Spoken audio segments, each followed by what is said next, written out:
Hi mga ka-Jamdith, welcome back to my channel. Today, pag-uusapan natin ang isang mainit-init pa rin na issue, si Medeth, at kung bakit hanggang ngayon ay hindi pa rin siya tinatantanan ng mga bashers.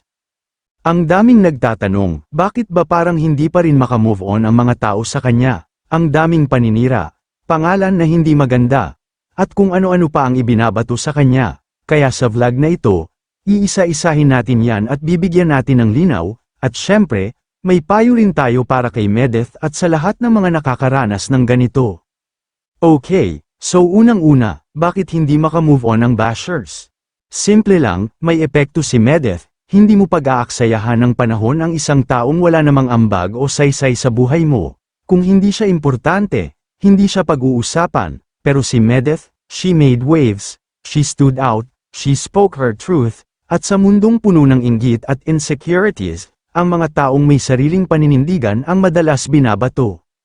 Pangalawa, masyadong visible si Medeth, lagi siyang pinag-uusapan, trending, may following, at sa totoo lang, kahit negative pa yan, attention pa rin yan, and bashers, they feed off attention too. Gusto nilang masira ang isang tao, para mas gumaan ang loob nila, projection yan ng sariling galit o pagkukulang nila.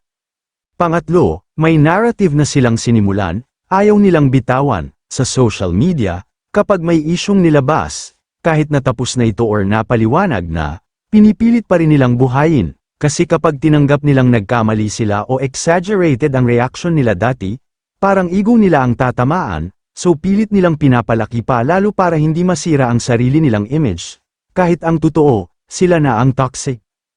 At ito ang pinakamahalaga, para kay Medeth, huwag mo nang patulan. Bakit? Kasi bawat sagot mo, nagbibigay ka ng energy sa kanila. Para kang nagdidilig ng damo na sana natuyo na. Kung papatulan mo pa, mas lalo kang bababoyen. Kasi yan ang gusto nila, makitang nadadala ka. But if you choose silence and peace, mas nakakasakal yun sa kanila. Let them talk, let them invent stories, the people who truly know you. Alam ang totoo, at yung mga naniniwala agad sa paninira, hindi mo kailangang i-please, hindi mo sila kailangang ipaliwanag ang sarili mo, because your peace is more important than their noise. So sa lahat ng mga kagaya ni Medeth na pinupulaan, nilalait, sinisiraan, tandaan nyo to, ang punong hitik sa bunga, siya ang pinapukol. Kaya kung ikaw ay binabato ngayon, baka kasi may bunga ka, success, confidence, authenticity, yan ang ayaw nila sayo. Keep shining. Keep moving forward, and don't waste time explaining yourself to people committed to misunderstanding you. Kung nagustuhan mo ang vlog na to, don't forget to like, share, and subscribe. At kung may gusto kayong i-reactan pa natin, comment nyo lang yan sa baba. Stay real, stay kind.